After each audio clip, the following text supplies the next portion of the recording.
Hi guys, आज हम लोग जो बात कर रहे हैं स्टडी क्यू में वो है क्लास 7th का chapter tracing through changes of 1000 years. जब हम बात करते हैं, हमने हिस्ट्री में क्लास 6 में पढ़ा होगा कि टाइमलाइन क्या होती है, हम लोगों की चीजें क्या होती हैं, कि कैसे रूलर्स आए, कैसे बैटल्स फॉट हुई, सब चीजें हमने देखी है। तो इसमें हम देखेंगे कि 1000 ईयर्स में हम जो ट्रेसिंग थ्रू 1000 ईयर्स का मतलब है कि चीजें हुई कैसे उस टाइम पे मेथड क्या था करने का, उस टाइम पे चीजें होती कैसे थी। जैसे एक पहले हम पास्ट में जाके देखेंगे कैसे हुआ था, लुक बैक इन टाइम। ये जो है हमें उस जर्नी पे ले जाता है एक टाइम पीरियड की।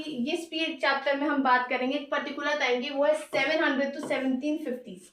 इस टाइम के बीच में जो जो इवेंट सिग्निफिकेंट इवेंट्स हुए थे हम वो चीजें पढ़ेंगे। यानी अबाउट 1000 ईयर्स के बारे में हम लोग पढ़ेंगे। कुछ सिग्निफिकेंट चेंजेस भी बात करेंगे, जैसे कि नई नई टर्मिनोलॉजीज भी आएंगी। टर्मिनोलॉजी मतलब नए नए जो वर्ड्स आए थे उस टाइम पे, उनका मतलब क्या था और उनके आज से क्या मतलब है। तो देखो, जो पहला मीनिंग आया था वो था हिंदुस्तान। अब हिंदुस्तान जो था, हिंदुस्तान यूजली था इंडिया।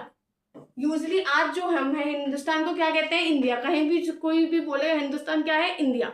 लेकिन उस टाइम पे यानी 13th सेंचुरी के टाइम पे पर्शियन क्रॉन्सलर यानी एक मैन्यूस्क्रिप्ट होती है, एक डॉक्यूमेंट होता है जो हम लोगों को उस टाइम की नॉलेज देता है जिस टाइम पे ये वर्ड आया था, जो था मिनाज ई सिराज जो था, उसने हिंदुस्तान यूज किया। अब उसने किसके लिए यूज किया? उसने यूज किया उन एरियाज के लिए जो पंजाब के पास थे, हरियाणा और लैंड्स जो गंगा और यमुना के बीच में थी। यानी किन के लिए? पंजाब हरियाणा के पास जो जगहें थी और गंगा यमुना के बीच में जो जगहें थी उनके लिए। उसने पॉलिटिकल सेंस में भी यूज किया। अब क्वेश्चन आता है कैसे पॉलिटिकल सेंस में? लैंड जो पार्ट थी दिल्ली सुल्तान, यानी उस टाइम पे दिल्ली सुल्तानत जो थी उसको पार्ट को रिप्रेजेंट करने के लिए हिंदुस्तान वर्ड यूज हुआ। जब हम बात करते हैं हिंदुस्तान की, तो हम ये देखते हैं कि लेटर 16th सेंचुरी में, किधर 16th सेंचुरी में बाबर कौन था? पहला किंग था। बाबर कौन था? पहला किंग। हुमायूं यानी you can say Akbar's grandfather जो बाबर था। बाबर ने यूज किया हिंदुस्तान डिस्क्राइब करने के लिए ज्योग्राफी, फोना का। फोना यानी एनिमल्स, ये ध्यान रखना। फोना पहले flora is use for plants या फ्लावर्स, इन सब के लिए। और फोना जो है वो एनिमल्स के लिए यूज किया जाता है।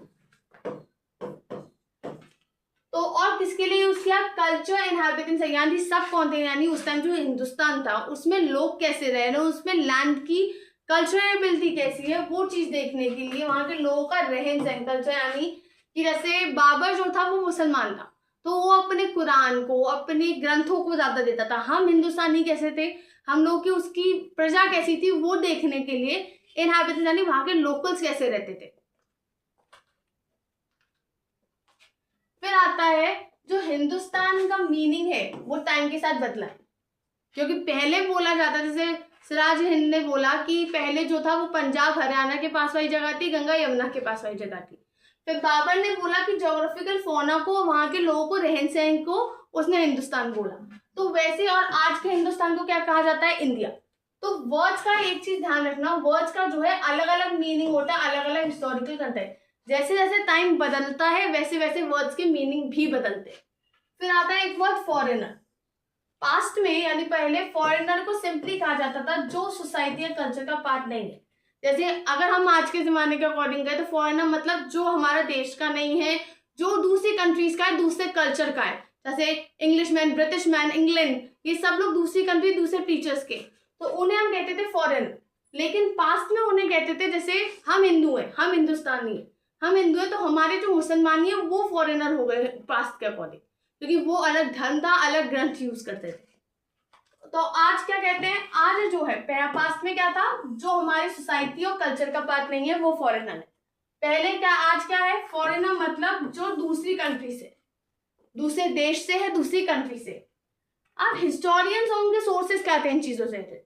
जो हिस्टोरियंस थे उन्होंने बहुत खोजें करी इस बारे में कि क्या क्या चीजें थी, कैसे कैसे हुआ। तो उसके बारे में क्या था, तो हिस्ट्रियंस ने स्टडी किया उस पीरियड को अलग अलग टाइप ऑफ इंफॉर्मेशन के बेसिस पे।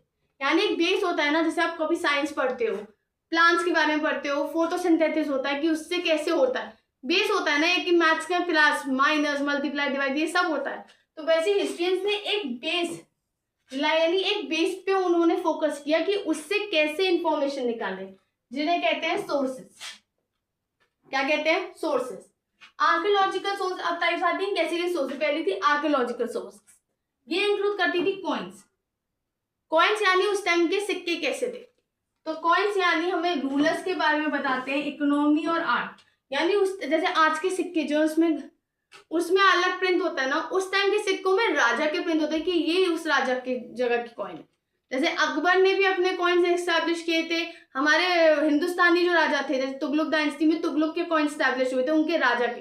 तो वो जो कॉइन्स है वो क्या बताते हैं, उनके रूलर्स के बारे में, उनकी इकोनॉमी कैसी है, फ्लरिश कर रही है, डिस्ट्रॉयड हो रही है। और आर्ट यानी उस टाइम की आर्ट, उस टाइम पिक्चर होती थी उन लोगों की। उसके बाद आती है इंस्क्रिप्शंस। जब हम बात करते हैं इंस्क्रिप्शंस की, इंस्क्रिप्शन का मतलब होता है हाँ जैसे कोई स्टोन या मेटल पे, जैसे आजकल भी पंजाब में, जैसे पंजाब या हरियाणा साइड लोग जो है, जो कोई नया मेहमान आता है या नया सदस्य आता है, अपने बर्तन पे नाम उसका लिखवाते हैं, नया बर्तन पे नया नाम। तो वही चीज है कि उस टाइम पे स्टोन और मेटल की चीजों पे नाम लिखवाए जाते थे कि क्या चीज हुई है, जो रॉयल और किस चीज के बारे में, रॉयल यानी राजा ने क्या ऑर्डर दिया, जो और रिकॉर्डिंग यानी अगर सपोज कोई लड़ाई लड़ी गई है तो उसके बारे में, वो इवेंट के बारे में, या राजा ने ये ऑर्डर दिया कि आज से ये टैक्स बढ़ गया, ये टैक्स कम हो गया, तो उस टाइम उन चीजों को भी इन्हीं पे लिखा जाता था। फिर आता है आर्किटेक्चर, बिल्डिंग्स, जो बिल्डिंग्स बनाई, टेम्पल्स बने, फोर्ट्स बने, मॉन्यूमेंट्स बने, जैसे ताजमहल, वो बताता है ना। तो वो आर्किटेक्चर है, उस टाइम के जमाने की आर्ट है, जो क्या रिवील करते हैं, स्किल्स, लोगों की स्किल्स कैसी थी, टेक्नोलॉजी उस टाइम की कैसी थी, और उस टाइम के लोगों की क्या थॉट्स थे, क्या बिलीफ थे, क्या चीजों पे वो मानते थे।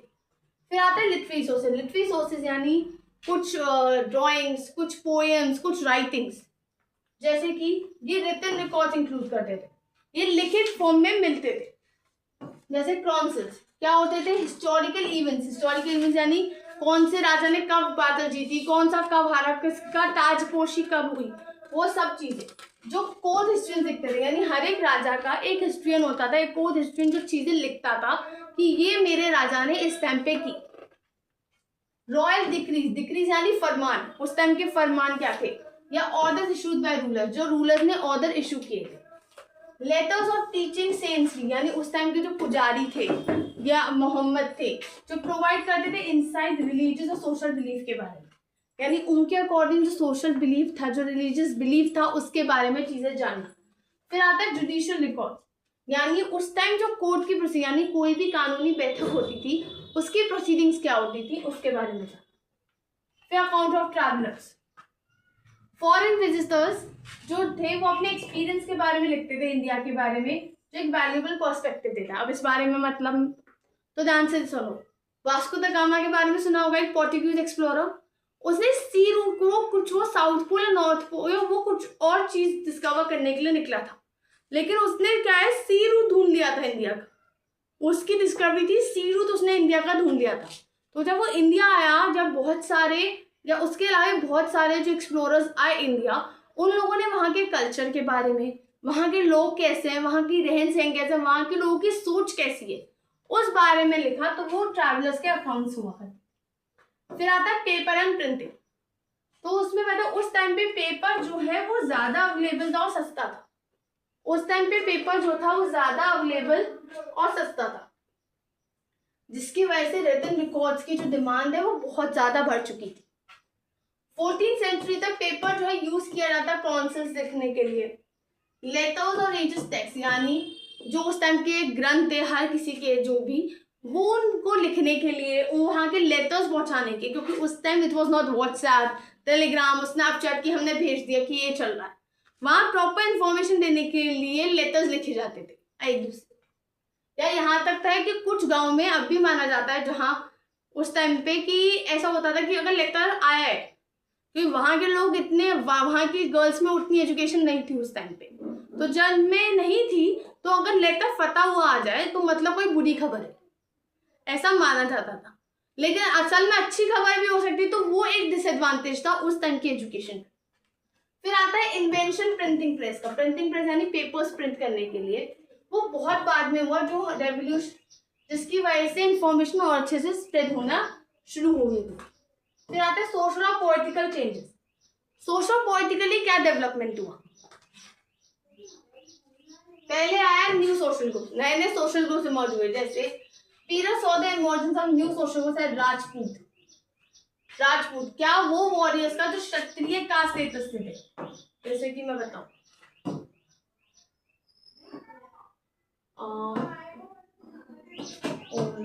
Caste system.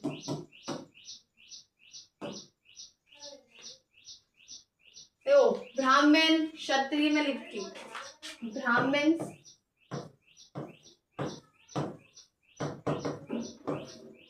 क्षत्रिय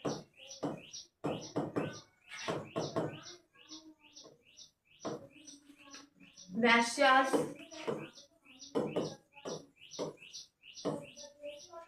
शूद्र।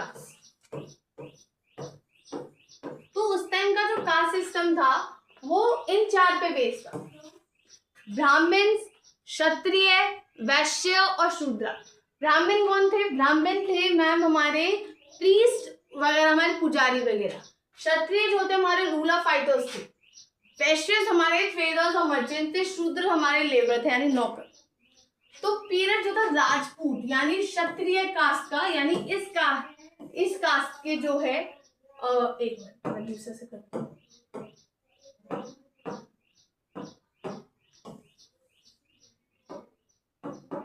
इस कास्ट के लोग जो एक ग्रुप था वो था राजपूत, जो वॉरियर स्टेटस का था, ये इमर्ज हुआ। दूसरे ग्रुप जैसे जाट, सिख वगैरह, ये भी पॉलिटिकली थे उस टाइम पे, यानी पॉलिटिकली इनका भी इन्फ्लुएंस था। राइट होते हैं इन ग्रुप्स का ऑफन इन्वॉल्व करता है उनके सोशल ऑर्गेनाइजेशन में चेंज आना और बिलीफ आना। फिर आता है कास्ट सिस्टम। जब बात करते हैं कास्ट सिस्टम की, तो अभी हमने देखा था कास्ट सिस्टम जो हायरार्की डिवीजन था, जो बहुत ज्यादा कॉम्प्लेक्स था, मतलब बहुत ज्यादा कहते हैं घिचपिच वो थी। जाति, जाति यानी सब कास्ट, यानी इफ देखा ब्राह्मण तो ब्राह्मण में भी जाति थी, ये उस जाति का। क्षत्रियों में भी जाति थी, वैश्यस में भी, और शूद्रस में तो थी, और सबसे लोएस्ट में भी, तो उसमें से भी लोएस्ट हो तो और प्रॉब्लम। द वर्णास यानी 4 मेन सोशल कैटेगरीज जो हमने देखी, उसके भी और सब कैटेगरीज, तो वो जाति स्टेटस जो थी जाति की वो चेंज हो सकती थी, उनकी पावर, इन्फ्लुएंस और रिसोर्स मेंबर्स, यानी उनकी जो स्टेटस था वो चेंज होने के एक चांस था, वो था कि उनकी पावर इन्फ्लुएंस में चेंज आना, उनके मेंबर्स के रिसोर्सेज में चेंज आना। फिर आता है रीजनल एम्पायर। रीजनल एम्पायर क्या था? तो रीजनल एम्पायर जो था वो था लार्ज एम्पायर, जैसे चोलास, चालुक्यास, राजपूत, दिल्ली सुल्तानत, ये चीजें भरने लगे। ये चीज भरी भी और गिरी भी इस फेज, यानी कुछ हमारे दिल्ली सुल्तानत अगर भर रहा था, चोला चालुक्य गिर रहे थे, तो ये चीज, ये जो एम्पायर्स थे ये जो एम्पायर्स थे वो ऑफन क्या कहते हैं, अलग अलग रीजन्स और कल्चर्स को कांटेक्ट में लाते थे। ज्यादा रिलीजियस डेवलपमेंट क्या था? इमर्ज करना नए रिलीजियस मूवमेंट और ग्रोथ एग्जिस्टिंग वंस की, जो सिग्निफिकेंट, नए रिलीजियस ग्रुप्स तो आए थे, लेकिन जो ग्रोथ थी एग्जिस्टिंग वंस की वो भी जरूरी थी। इस्लाम जो है वो अराइव हुआ सब कॉन्टिनेंट में 7th सेंचुरी में। कब? 7th सेंचुरी में, और ग्रेजुअली मेजर रिलीजन बन गया। रूलर्स ने मॉस्क्यूज बनाने शुरू कर दिए थे। भक्ति मूवमेंट और सूफी मूवमेंट जो था उस टाइम के, भक्ति, दो मूवमेंट फेमस थे, भक्ति एंड सूफी। भक्ति एंड सूफी मूवमेंट जो थे वो एम्फसाइज करता था गॉड को डिवोशन, और प्रमोट करता था आइडियल लव, कंपैशन, इक्वालिटी यानी बराबरी की। थिंकर्स जैसे कबीर जी, गुरु नानक जी ने, इनने चैलेंज किया था सोशल हायरार्की, यानी उस टाइम की जो कुछ ऑर्थोडॉक्स चीजें थी रिलीजियस में, जैसे कुछ पुरानी परंपराएं थी जो मतलब नहीं था जिन चीजों का, उनको कबीर जी, गुरु नानक जी जैसे थिंकर्स ने चैलेंज किया था, और एक नई और जो रिच सोशल हायरार्की थी, यानी वो ब्राह्मण, क्षत्रिय, वैश्य, शूद्र, इन कैटेगरीज पे भी उन्होंने अपना ओपिनियन देना शुरू कर दिया था।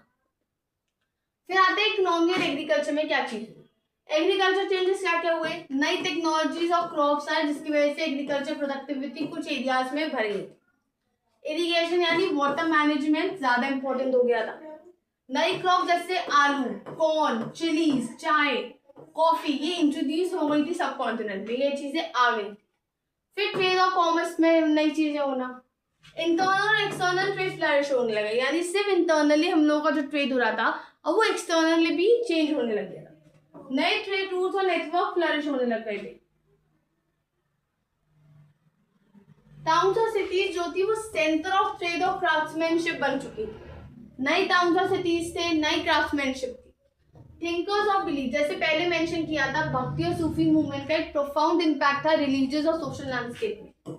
सोशली देखे और रिलीजियस से लेके तो बहुत ज्यादा इम्पैक्ट है इन चीजों का। सेंस ऑफ पोएट जैसे कबीर, नानक, चैतन्य और दूसरे जो थे उन्हें स्प्रेड की थी टीचिंग लोकल लैंग्वेज में जो ऑर्डिनरी पीपल को समझ आ रही थी। ऐसा नहीं कि लोग सुनना नहीं चाहते थे, लेकिन उन्हें समझने की वो कोशिश कर रहे थे। जैसे पहले हमने देखा था हिंदुस्तान जो टर्म था वो इवॉल्व हुआ टाइम के साथ। 13th सेंचुरी में उसे वो एरियाज थे पंजाब, हरियाणा, गंगा यमुना रीजन, जबकि बाबर ने उसे यूज किया था 16th सेंचुरी में ज्योग्राफी, फौना और कल्चर को डिफाइन करने के। हिस्ट्रियन से रिलाई किया आर्कियोलॉजिकल सोर्सेज पे, कॉइन्स, इंस्क्रिप्शन, साथ के साथ लिटरेरी सोर्सेज जैसे क्रॉनिकल्स, अकाउंट्स, ट्रैवलर्स का। पीरियड जो था उसने नए सोशल ग्रुप जैसे राजपूत और जो कास्ट सिस्टम था वो ज्यादा कॉम्प्लेक्स हो गया था जाति की वजह से। ज्यादा रिलीजियस डेवलपमेंट इंक्लूड करता था अराइवल इस्लाम का और राइज भक्ति सूफी मूवमेंट्स का जो प्रमोट करता था डिवोशन, लव और equality. Agricultural advancement, new technological crops और इरिगेशन मेथड, जबकि ट्रेड और कॉमर्स फ्लरिश हो रहे थे नए टूल्स और नेटवर्क्स के साथ। यानी हमने क्या की पॉइंट्स पढ़े, इंडियन हिस्ट्री का 700 to 770 यानी 1000 ईयर्स की हिस्ट्री बताने था एक chapter. Significant changes, terminology, historical sources, social और political development, shift, economic identity transformation, evolve करना मीनिंग हिंदुस्तान का, रोल हिस्ट्रियंस का, इमर्जेंस करना। सी एक फिगर लगाइए, क्या है, अ painting of a scribe making a copy manuscript, ये कॉपी मैन्युस्क्रिप्ट की कर रहे हैं। This painting is only 10.5 cm by 1.7 size because its size is called miniature. इस साइज की वजह से जो साइज है इसका, इसके अकॉर्डिंग इसे क्या कहते हैं, मिनिएचर।